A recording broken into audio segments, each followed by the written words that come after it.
Saan ka man naroroon, mahal ko.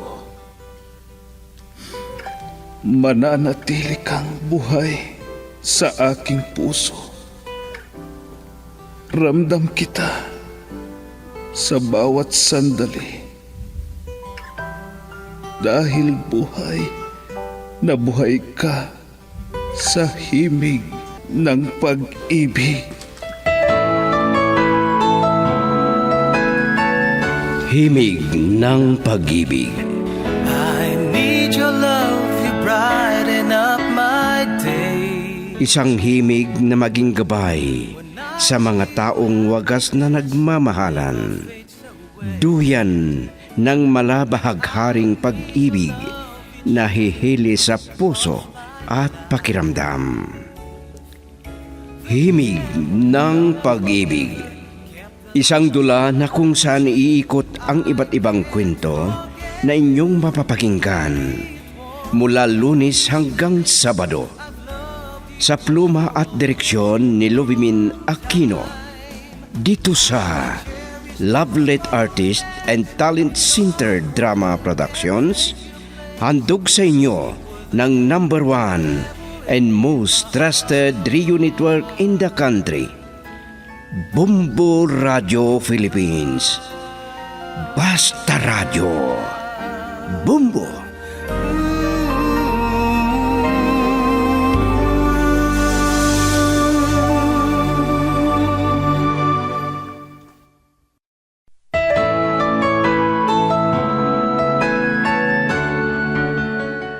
Ang nakaraan, uuwi na sana si Aga pagkatapos na hatid si Mildred sa bahay nila nang nakilala ang baka na hinhila ng 3 lalaki. Dahil nalasing si Mang Pitong, nagalit nang sitahin ni Aga kung bakit niya ibininta ang baka nito at pinagsugal pa. Umalis sa kanilang bahay dahil sa pagbanta ng matanda na hahabulin ng itak. Nalaman ni Aling Kidang ang nangyari, kaya sinabihan si Aga na titira na lang sa bahay nila. Naghinala si Mang Pitong kay Mildred na nakipagkita kay Aga. Pagkatapos na malaman yon, ay pumunta sa bahay ng pinsan ng ina niya. At ngayon, narito ang karugtong ng 1 linggong kasaysayan na pinamagatang Kung Puso ay Malinis. Dito sa ating dula, Himig ng Pag-ibig. The memories shared together kept that love alive. Nagabihan na ako. Sana kahit ano ay makatulong ako sa bahay niya, auntie. Ha? May nakatayo na babae sa harap ng gate niya, auntie. Magandang hapon, kuya. Bisita ka rin ni Ninang Kidang? Ninang mo pala si auntie. Pamangkin niya ako.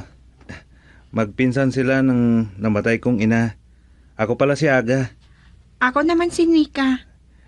Masaya ako na makilala ka, Nika. Ay, ang lambot naman ng palad niya. At nakakakit ang ngiti niya. Bakit kaya kinakabahan ako? Ah, nandito na ang kotse ni Ninang. Gumilid ka, kuya. Ay, ano ka ba, Badong? Bagalan mo ang magmaneho kung malapit na tayong makarating dito sa bahay. Muntik mo nang mabangga si Nika. Baba muna ako bago mo ipasok ang kotse. Ninang, nagabihan kayo sa pinuntahan ninyo, ah. Wala pala akong madadatnan, auntie. Kung maaga akong dumating. Hindi mo ba ako ituturing na tao, Kuya Aga? Ha? Gusto ko yung pagbibiro mo, Nika.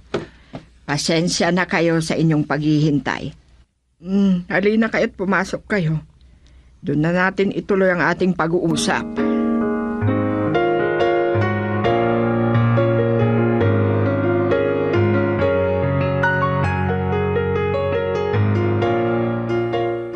Mag-usap muna tayo habang hinihintay ang pagluluto ng katulong. Auntie, iwan ko muna kayo. Tutulungan ko si Ate Cedes na magluto. Huwag na. Kausapin mo muna si Nika at magbibihis ako. Okay lang po, Ninang. Oo nga pala. Nakapagkilala na ba kayong mabuti? Aga, inaanak ko sa binyag si Nika. At Nika si Aga, anak ng pinsan ko si Aga. Kaya pala ngayon lang kita nakita, Kuya Aga. Mabuti naman at nakitira sa inyo. Sige, iiwan ko muna kayo. Nika, ilang araw pa lang na nandito ako. Ngayon lang kita nakita. Sa bagay, doon ako nakatira sa may bundok. Sa may bukid, ang ibig mong sabihin, Kuya? Malawak ang lupa ni Ninang doon. Nung bata ko, lagi akong pumupunta doon. Ang ganda ni Nika. Kuya Aga, nagtatrabaho ako sa Maynila pagkatapos kong graduate. Pero umuwi ako dahil hindi ko kaya. Pumayat ako at saka puyat. Ay, mabuti sa'yo at nakapagtapos ka. Ako, dahil sa kahirapan, hanggang bukid lang at gulayan ako.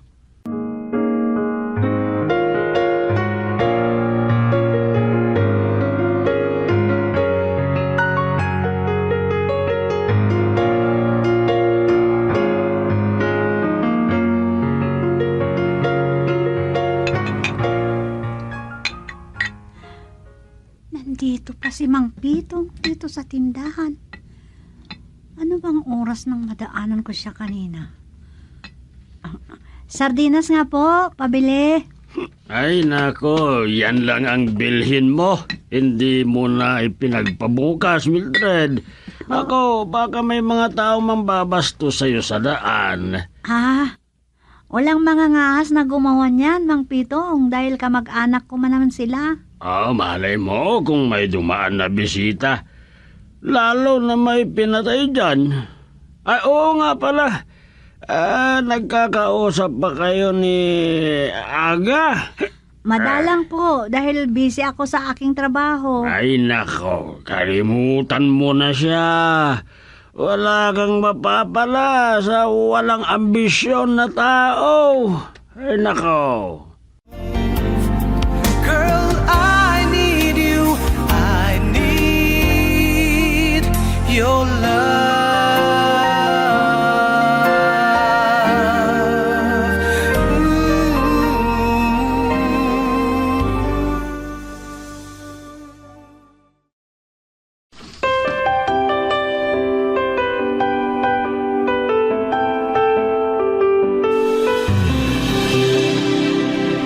Parang ang tagal na ninyong magkakilala ni Nika, Aga. Malapit at masaya kayo sa pag-uusap ninyo. Halos ayaw na niyang umuwi. Mabait si Nika, auntie. Masayang kausap. Hindi siya maarte. Hindi siya gaya ng mga kapitbahay namin na nakapagtapos ng pag-aaral. Lalo na ang mga nagtatrabaho sa Maynila. Walang masama kung magkatuluyan kayo ni Nika. Pareho na kayong hindi iba sa akin. Si auntie naman, ang ganda-ganda ni Nika. Hindi ako bagay sa kanya. At dahil mababa lang ang natapos ko. Huwag mong isipin yan. Walang pinipili ang sige, matutulog na ako. Kahit ikaw, dahil alam kong pagod ka. Kung alam lang ni auntie na may nobya na ako.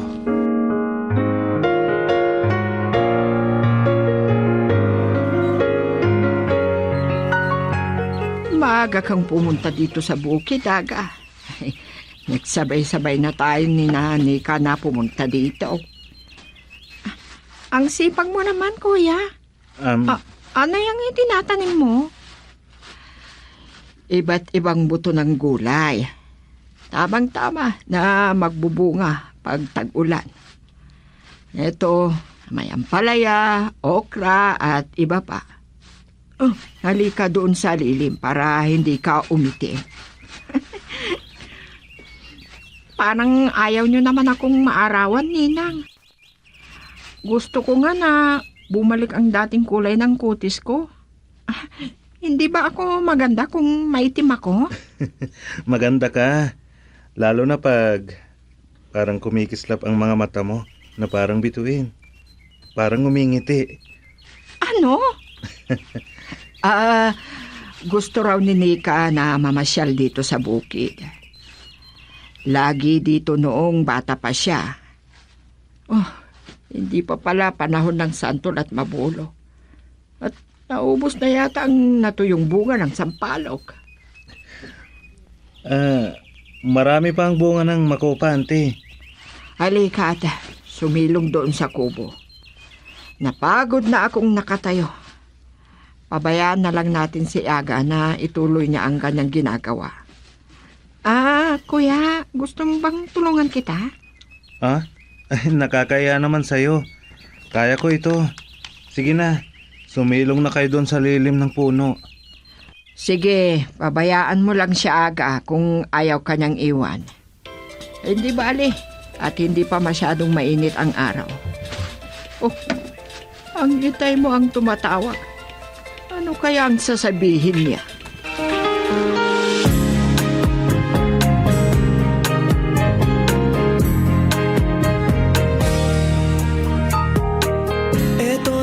Gusto ko sanang makipag-usap sa iyo sa personal, pero naiinis ako na makita siya Aga.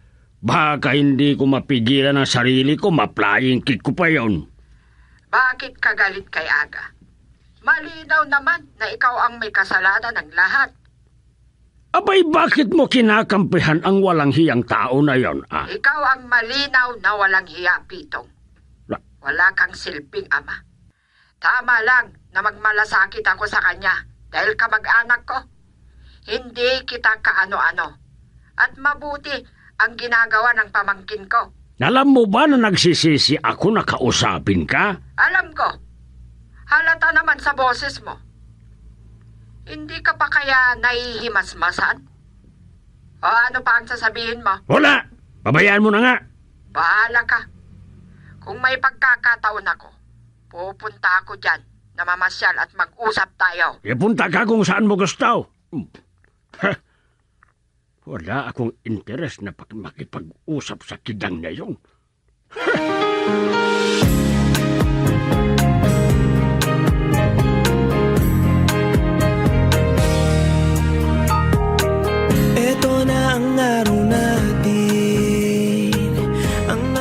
Hindi ko pala naikwento sa'yo, Nika, kung bakit nandito ako. Nakakahiya sana na ikwento ko sa'yo.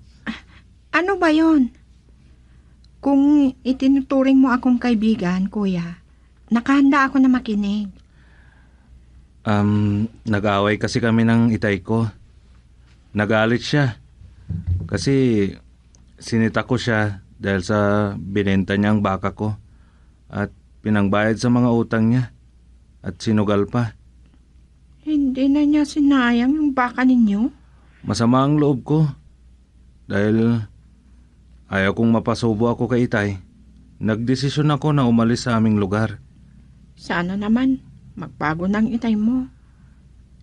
Dahil parang hindi ko kayang lumayo sa lugar namin, pumayag ako na ako na lang ang mag-aasikaso ng lupa ni Auntie Kidang. Mabuti at pumunta ka dito at nakilala kita. Itigil mo muna yung ginagawa mo, kuya. Halika doon sa kubo. May dala akong merienda. At ako pa ang nagluto. Oh, ang galing mo naman, Nika. Maswerte ang lalaking mamahalin mo. Girl, I need you. I need your love.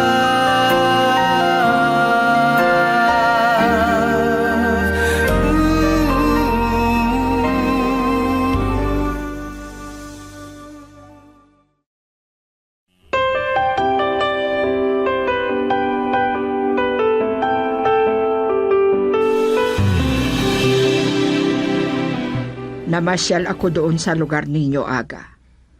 Matagal na hindi ako nagpunta doon.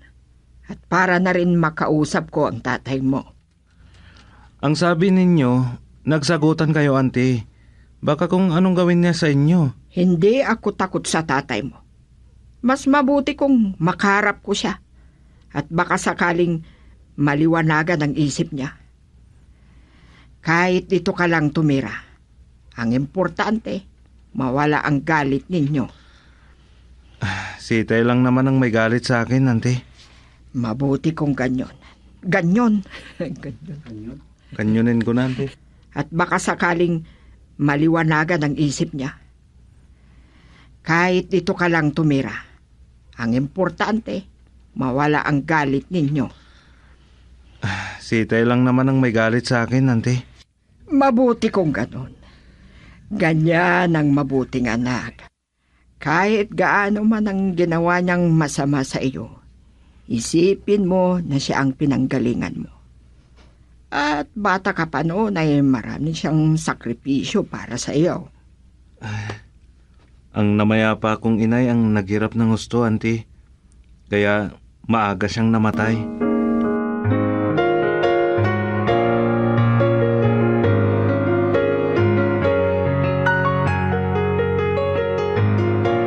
Abay talagang tinutuo mo ang pumunta dito, Kidang.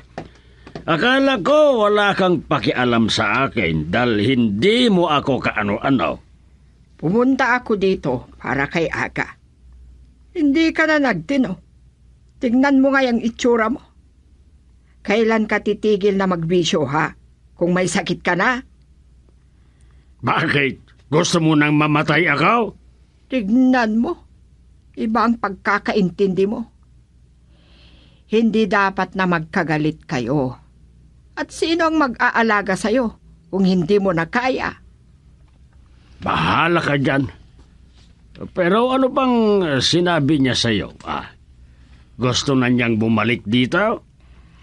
Maayos ang kalagayan niya doon sa bahay. Ang gusto ko lang ay magkaayos kayong mag-ama. Hindi mangyayari yan. Anak ko lang siya. At hindi ako papayag na turuan niya ako sa gusto kong mangyari.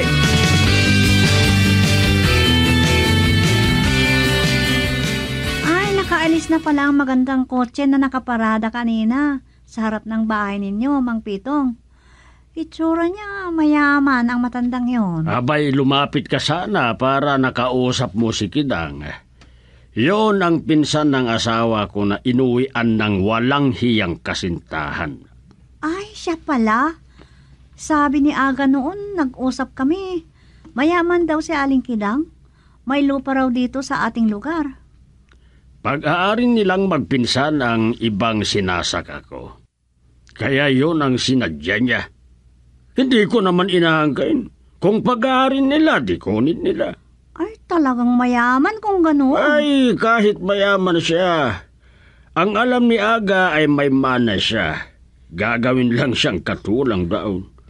Kahit ba si Aling Kidang ay galit kayo sa kanya? Teka. Kung ano ang napansin mo, Mildred, pasalamat ka at gusto pa kitang kausapin. Pero, kung hindi ako makapagpipigil, baka kung ano pa ang magawa ko sa iyo.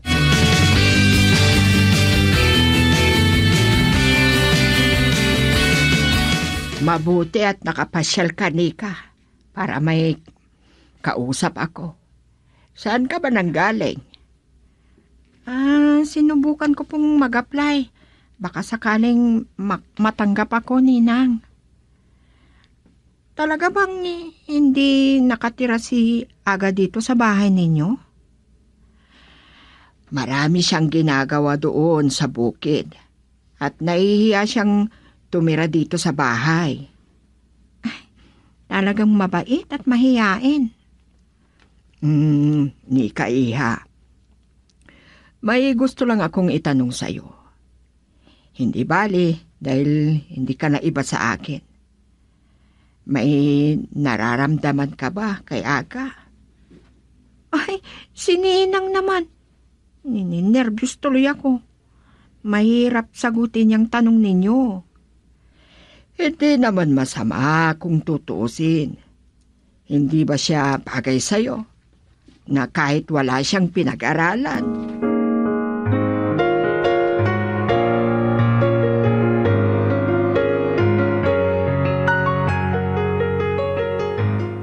Talagang lumala ang galit ni Itay sa akin, Auntie. Kung yan ang gusto niya, bahala siya sa buhay niya. Magtitino rin yun pag may kalamidad na darating sa kanya. Kung pwede, hindi sana mangyari yan, Auntie. Mahirap pa naman ang buhay. Ay, wag na nating pag-usapan yan. Alam mo, nakausap ko si Nika. Sa palagay ko, may gusto rin siya sa'yo. Ano, Auntie? Baka maniwala ako sa sinasabi niyo, Auntie. Para sa akin, isa lang pangarap si Nika. Hindi ako bagay sa kanya, Auntie. Ano ang gagawin mo para maging karapat-dapat ka sa kanya? Wala akong dapat gawin, Auntie. Mahirap ako. Hindi lang alam ni Auntie. May nobya na ako. Si Mildred.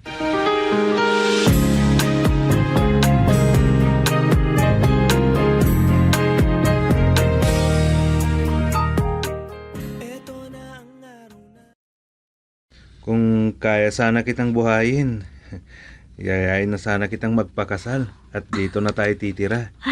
Huwag mo munang isipin yan. Ayusin mo muna ang problema ninyo ng tatay mo. Dahil nag-iisa siya. Magagawa niya ang lahat ng gusto. Nagalit siya sa akin dahil sa pagsita ko sa kanya. Pumunta naman si Aling Kidang doon sa bahay ninyo. Pero hindi ko alam kung ano ang pinag-usapan nila ng tatay mo. Matigas ang loob ni Itay. Wala na siyang respeto kay Auntie.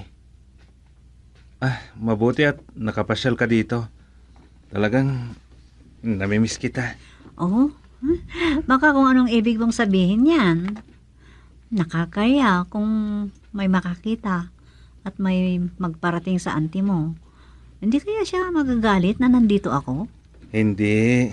Sinabi ko naman sa'yo, mabait ang auntie.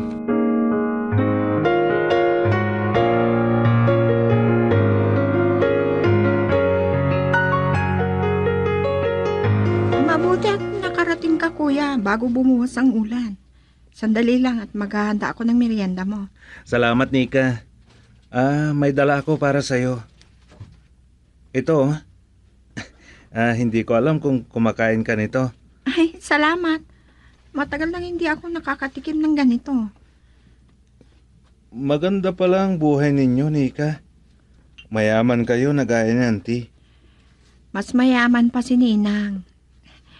Nag-abroad kasi ang papa noon. Oo nga pala. Magsisimula na ako sa trabaho ko. Ganon ba? Kung ganon, magiging madalang na tayong magkita at magkausap. Bakit? Kung hindi mo ako makikita, malulungkot ka ba? Girl, I need you. I need your love.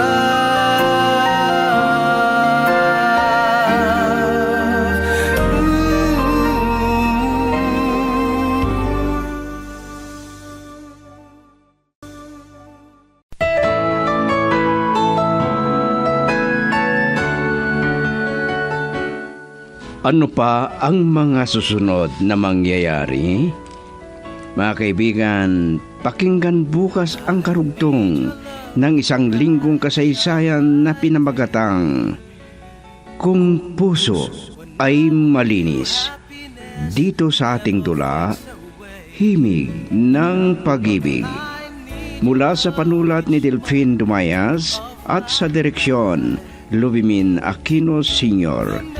Produksyon, supervisyon, Leyte Yasto Delio Aquino. Handog sa inyo ng #1 and most trusted radio network in the country, Bombo Radio Philippines. Basta Radio. Bombo.